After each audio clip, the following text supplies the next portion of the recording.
What's up? Mitsumoto Manila here, and today we're going to SMX to see yung Makina Moto Show. So second time na natin pupunta rito, second ba o third? So ayun nga, silipin natin yung mga bagong units na nilabas ng mga brands yan, especially yung ano natin, yung brand natin, which is CF Moto. May bagong labas sila na CF Lite, I think, and yung bagong color ng 450 SR, yung Aspar, na inspired kagaya ng kulay ng jersey natin. So ayun, silipin natin and tignan pa natin kung ano pa yung mga available na mga naka-display doon ngayon. I think meron pa rin mga dealers na nagbebenta ng ano, not dealers, yung mga like Moto Market and Casco and other brands. Si SEC siguro nandun din, may mga helmets na display din sila. And also meron tayong reveal later, meron tayong launching for the SR Squad. So special day ito para sa SR Squad as well. So mamaya balikan ko kayo and tignan natin kung ano yung mga naka-display doon. So kita-kits tayo doon.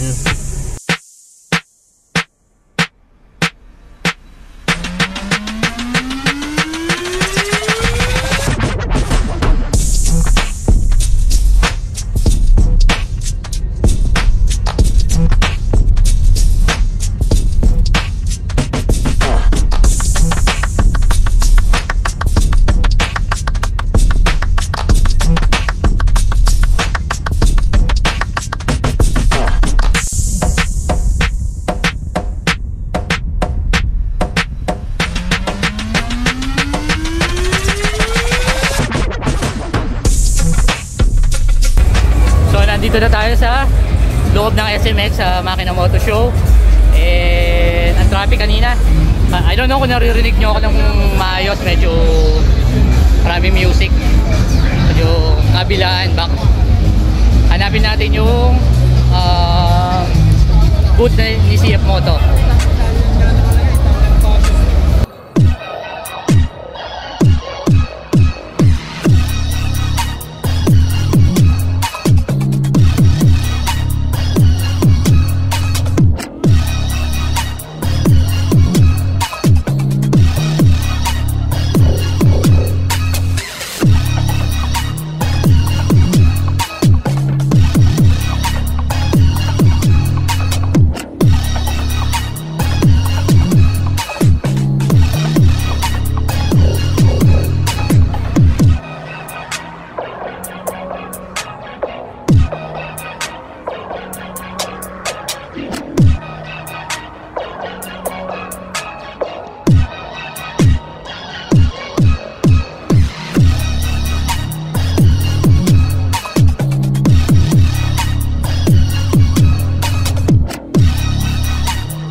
Dito na tayo sa booth ni CF Moto.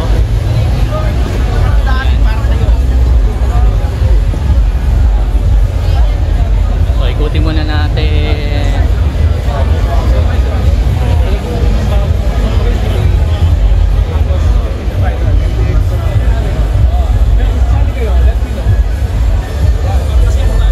Yung bagong CF Lite, this one.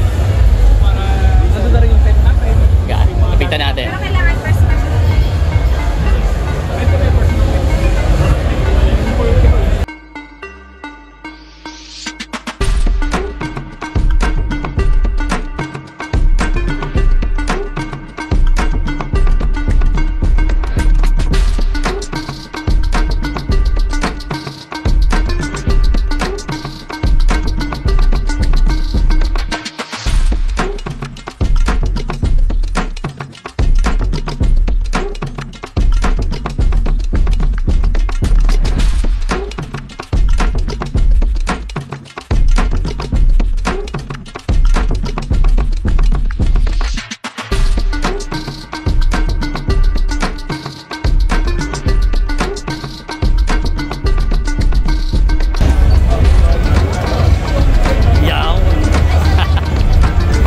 Pwede oh, pang truck. No? Pag ginanto nga, tingnan mo ako, pag ginanto mo, iipit ka.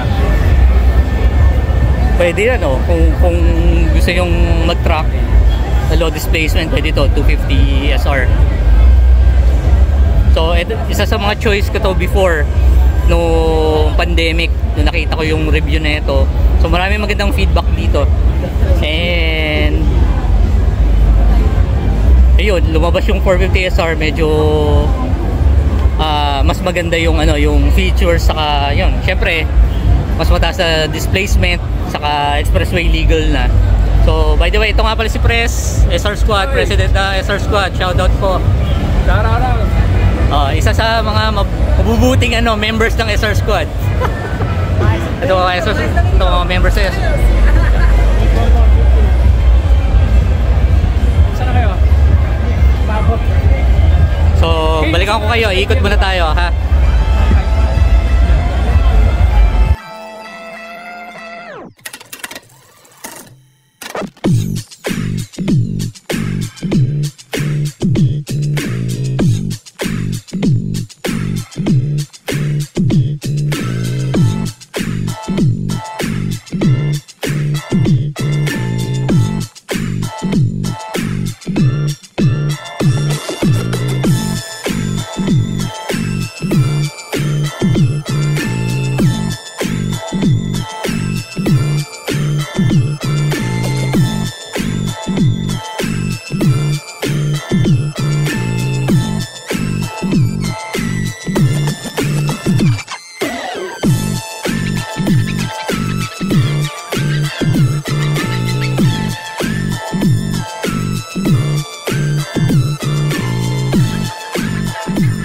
So, nandito tayo sa booth ng MV Agusta. Ito yung dream bike ko.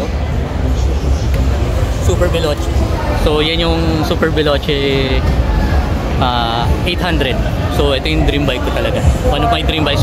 Magkakaroon ako ng cash ngayon. Ito, una ko bibilin. Grabe, pogi.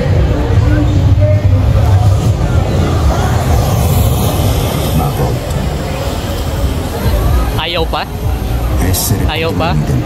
Or eto? È tutto ciò che serve per renderci liberi. Yan, dream bike ko to, itong ano, itong mga MV Agusta. Itong Rush, yung saka itong Super Veloce. Yan yung ano ko. Saka yung, ano pa ba yung isa? Ito yung, anong pangalan nito? Kalimutan ko yung, dragster pala to. Ito yung dragster. So, ayan. Parang wala yung display ng ano, ng nandun pala yung Brutale 1000, yung double R. So, silipin natin. So, one of my dream bikes to, MV Agusta.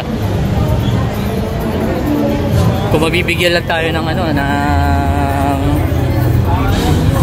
chance ngayon na bumili na ito, why not, di ba? This one. Bawal kay Pres. Group picture daw.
tayo sa booth ng Kymco. So one of my favorite bikes nandito. Ito AK 550. Punta natin.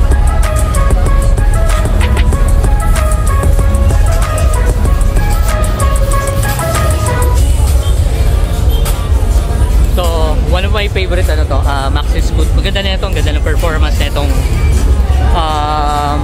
AK 550. Tapos may bago labas sila which is the AK 575. So ito yon. Ayan, sa likod natin. Ito, medyo maraming maraming tumitingin. So yan, maganda rin. Maganda rin yung niya, yung itsura niya. Poging-pogi. Mga talagang pang-diinan kumbaga.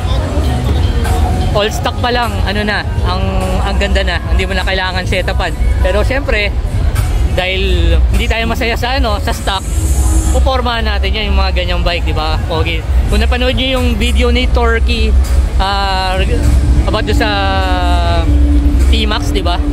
Grabe yung mahigit 1 million na yung nagastos ng pogi, sobra. So kung ako magkakaroon ako ng extra na pambili ng Maxxis Scoot, so eto kukuha nito yung AK 550 o kaya tong AK 575. So ayan, mag-ikot-ikot muna tayo. Marami pang dealers.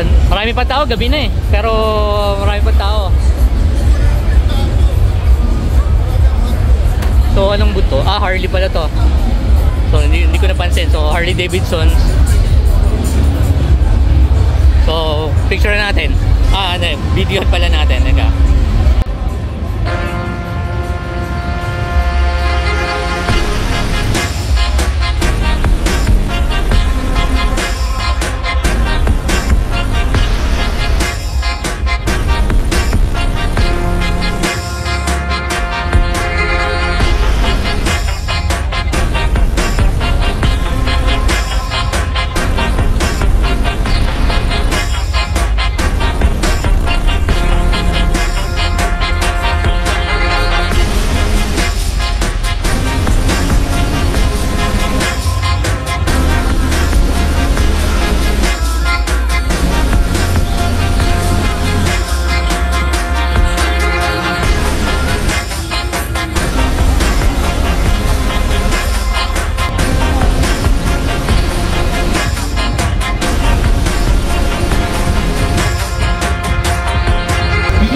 Clark International Speedway clocking in at this blistering 1.48 seconds on 2 during the final round of PSPK 2024 season.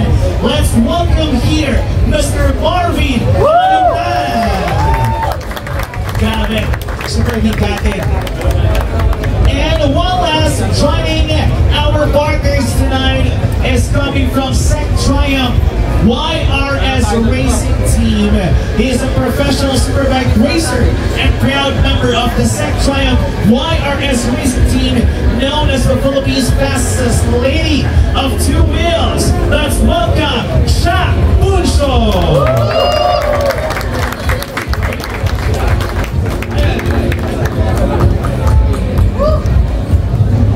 So, let's just have a photo opportunity first with all of our... So, ayun, tapos na, sarado na yung mga booths. So, pauwi na tayo. Ayun, congrats nga pala sa ating ka-group, dalawang ka-group, si Sean at si Mo. Kasi sila na yung official na SR squad na yung racing team namin. So ayun, partner natin si Rezo dito sa racing team na ito. So ayun nga, ito dito na siguro magtatapos yung vlog natin.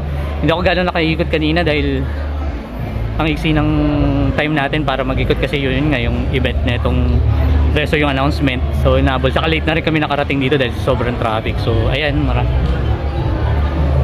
medyo magpapatay na ilaw. And ayun, hanggang dito na lang siguro. Ayan, sa mga hindi pa nakakapunta sa dito sa Makina Moto Show, 3 days po ito. And ayun, and mga pala, habol pa, shoutout si Sir Eman sa Motostrada, syempre. Wala si Sir Topper no? Wala. Bukas nandito, sir. Bukas ba? Nandito kayo bukas? Di ko pa sure or baka. Sige, tapos ayun, Sir Eman. And ayun, uguwi na sila yung mga boots hanggang dito na lang siguro. And yung mga hindi pa nakapunta, this is the second day. Today is Saturday. Kahapon, yung first day is Friday. So tomorrow is the last day na. Kung ma-upload ko to kagad, so ano na lang, ayun, punta na lang kayo dito kasi sayang yung mga discounts ng mga stores na nandito. So yun, maraming salamat kung umabot ka sa video na to. It's a sign na mag-subscribe ka na. Okay, again, this is Mitch Moto Manila. Be safe and ride safe.